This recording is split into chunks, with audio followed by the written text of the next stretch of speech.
Aunt Bree. I'm so excited that I get to hang out with you today. This is our time to learn, laugh, grow, discover, and to just do life together. Always be on the lookout for some new hangout times where we play some fun games, learn some cool new facts, and discover awesome, amazing things about the people in the world around us. Also, around here, we're known as TGQ Kidz because we train daily to become better, we're grounded in who we are, and we're quick to do the right thing. So, are you ready for some fun? Awesome! Then let's jump up, shake it out, and discover what this day has for us.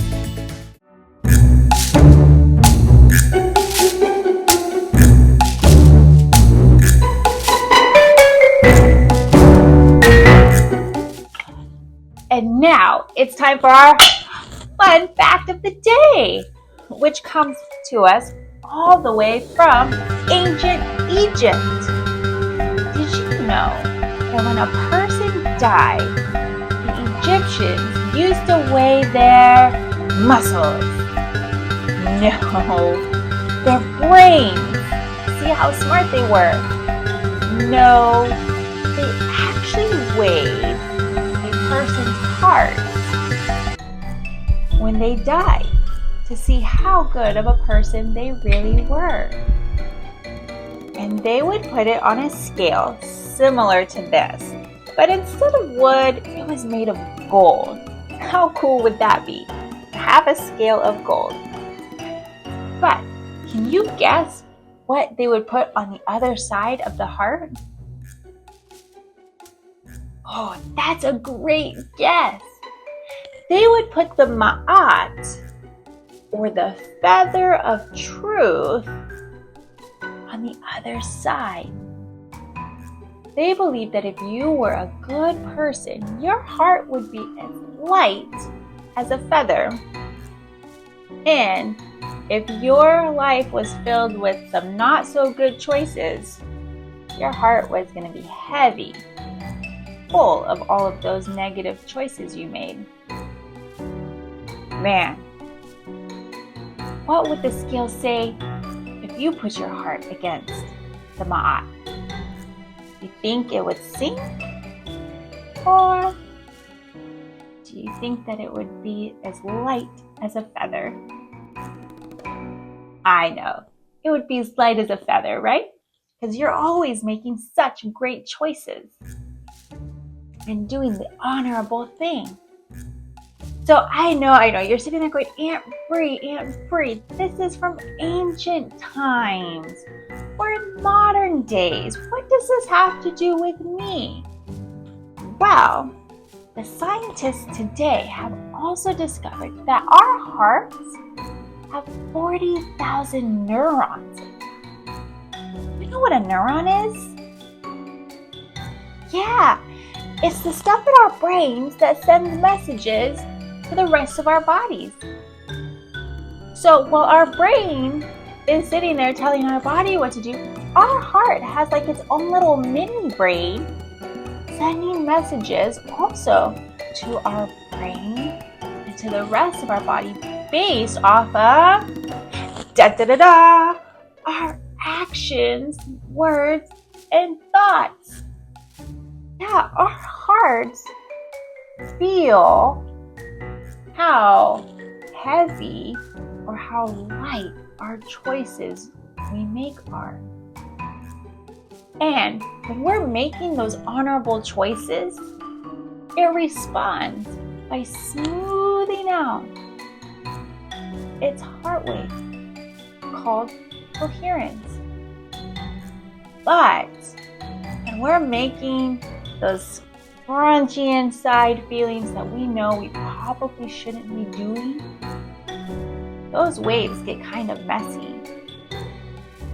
So, those Egyptians, although they were from a long time ago, and although maybe their ways weren't necessarily what we would do today, they were pretty smart to know that our hearts truly do hold the stories of our lives.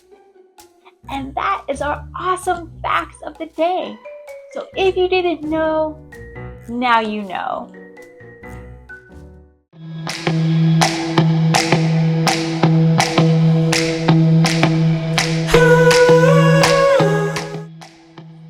Oh wow, those Egyptians really knew their stuff, didn't they?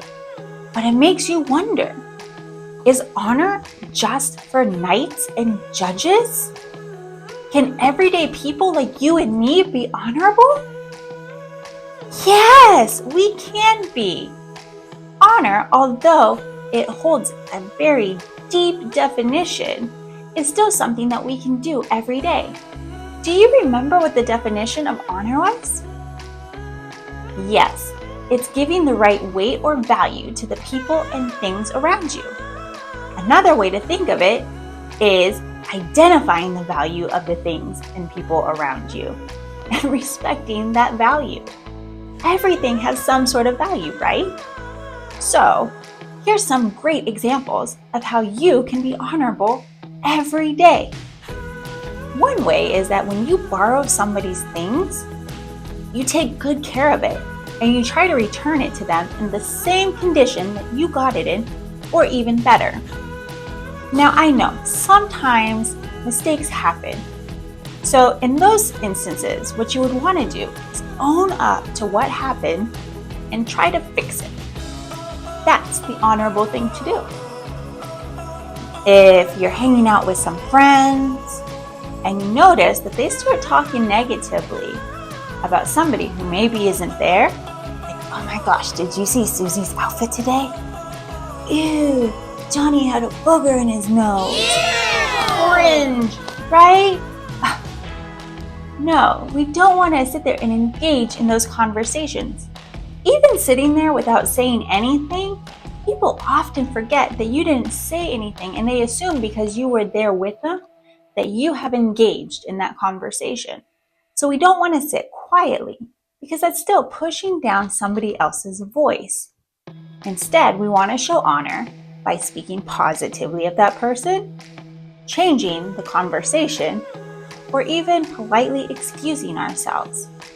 Those are things that the people around you notice. Hey, did you notice that Sarah always speaks positively about everybody? Hey, did you know that Mike is never around when we're talking about people? He always seems to have something else to go do.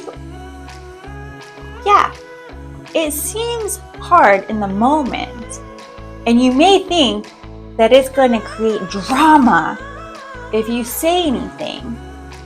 But if you are polite and honorable to still the people who are there, instead what they're going to notice is how awesome of the person you really are. Because again, in those situations, we don't want to try to cause drama. You know how they say, leave that drama for your mama, right? Yeah, but let me tell you, your mama don't even want that drama. So let's just save it and put it in a Ziploc and in the freezer for later. Anyways, so we don't want to start a new fight, but what we want to do is we want to show honor and respect to those around us and even those who are being spoken of. Okay, let's think of maybe a few other areas that you can show honor. What about just when you're in a conversation with somebody and you know how sometimes you have an idea that pops into your head and you're trying to think of the next thing that you want to say? Well, stop doing that. No, seriously, like that's not honorable. If you're constantly trying to think of what you're going to say while somebody else is speaking, it's not very honorable because you're not actually listening to what they have to say. But if you listen and then formulate a response, you're showing them that they are heard and that they're important to you, which is way more important than anything you could probably say. Unless it's, stop! Don't go into the street, a car is coming. Maybe in that situation. Okay, so we don't talk bad about people. When we are talking with somebody, we listen before we speak. What about using people's names? Have you ever noticed that a lot of times people's names don't get used? It's so funny. When my kids go to the park, they'll be like, oh, that's my new friend. That's my new friend. Oh, I met a new friend today. And then do you know what question I ask? Yeah. Well, what's their name?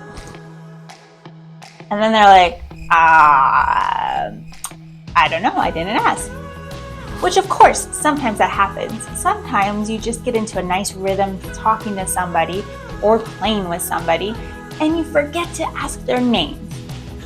But for the people who you do ask their name and you use their name, man, that's a good feeling. Have you ever had somebody say your name where maybe you thought they didn't even remember you? Yeah, it's a great feeling to be seen and to be remembered. And that's a way that we can show honor. Okay, let's jump into some easy ones now. Honor can be as simple as holding the door open for the people coming in or out while you're trying to go in or out.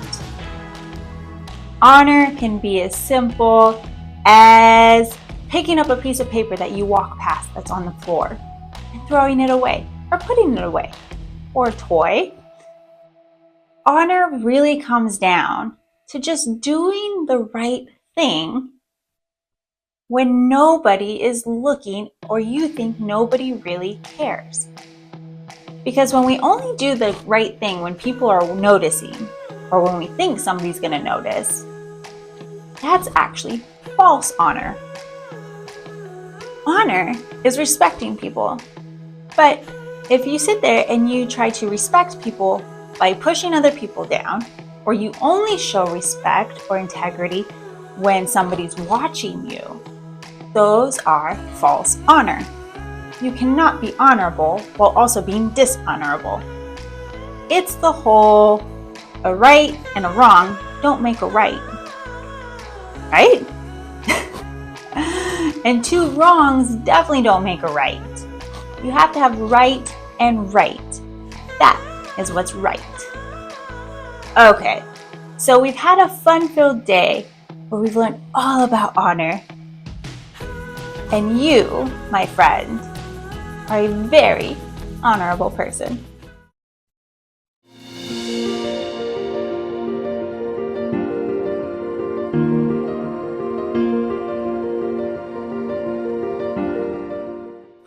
Man, I love our hangout times together. They're always filled with so much fun and laughter and great new information. You are an awesome kid. But unfortunately, it's time for us to say, see you next time. But before we do, let's bring it in and lock it down, okay? Can you say with me? I am a TGQ kid. I train daily to become better. I'm grounded in who I am, and I'm quick to do the right thing. That was perfect. You're such a natural TGQ kid. Okay, well, until next time, always remember that you are perfectly, uniquely you, and the world wouldn't be whole without you. Well, until next time, kiddo.